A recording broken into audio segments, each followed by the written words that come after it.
20 and 21st September, the Commonwealth Secretariat held a conference on addressing cybercrime in Asia, which saw law enforcement officials, prosecutors, judges and magistrates, key domestic policy makers, international security experts, and academics deliberate on solutions to the region's growing cybercrime and cybersecurity challenges. The conference was prompted by increasing internet penetration rates and the rapid adoption of digital technologies, which have brought immense benefits to the Asia region while increasing its vulnerability to cybercrime and cybersecurity risks. Delegates exchanged views on the types, trends, and impacts of cybercrime, the importance of cyber diplomacy and mutual legal assistance, and practical solutions to securing electronic evidence across territorial borders.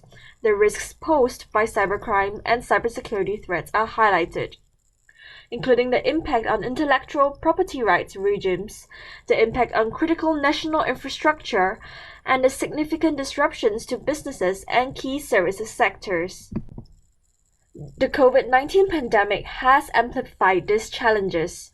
Ransomware, scams, crime-as-a-service attacks, which are the practice of cybercriminals selling access to the tools and knowledge needed to execute cybercrime, hacking, and denial-of-service attacks, which are attacks designed to crash IT systems, were cited as some of the top cyber threats in Asia. More than a dozen senior Indonesian government and military officials were targeted last year with spy software designed by an Israeli surveillance firm, according to 9 people with knowledge of the matter.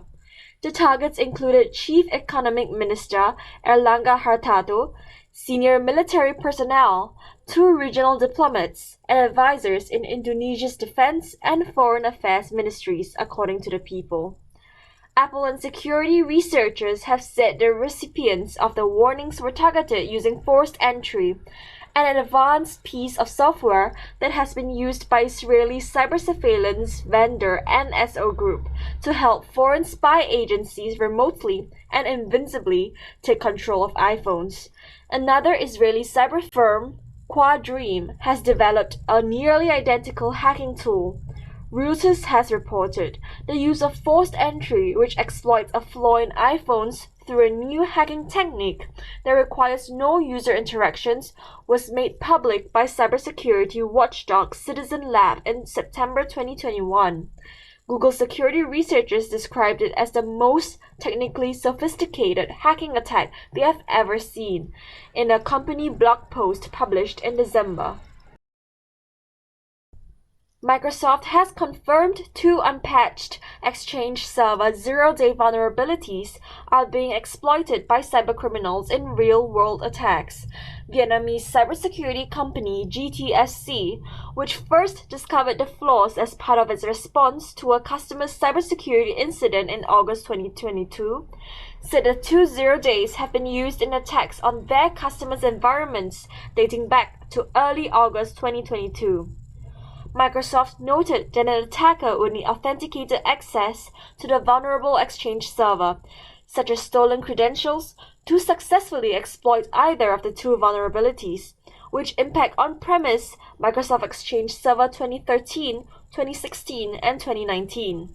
GTSC said it suspects a Chinese threat group may be responsible for the ongoing attacks because the web shell code page uses character encodings for simplified Chinese.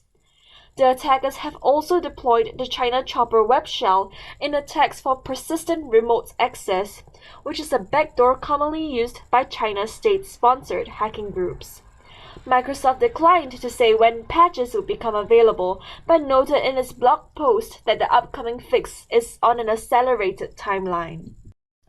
Suspected Chinese hackers tampered with widely used software distributed by a small Canadian customer service company.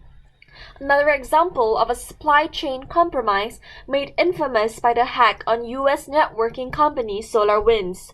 The scope and scale of the hack wasn't immediately clear. In a message, Com100 said it had fixed its software earlier Thursday and that more details would soon be forthcoming. CrowdStrike researchers believe the malicious software was in circulation for a couple of days, but wouldn't say how many companies had been affected. divulging only that entities across a range of industries were hit. Supply chain compromises, which worked by tampering with a widely used piece of software in order to hack its users downstream, have been increasing concern since alleged Russian hackers broke into Texas IT management firm SoftWinds Corp and used it as a springboard to hack US government agencies and a host of private firms.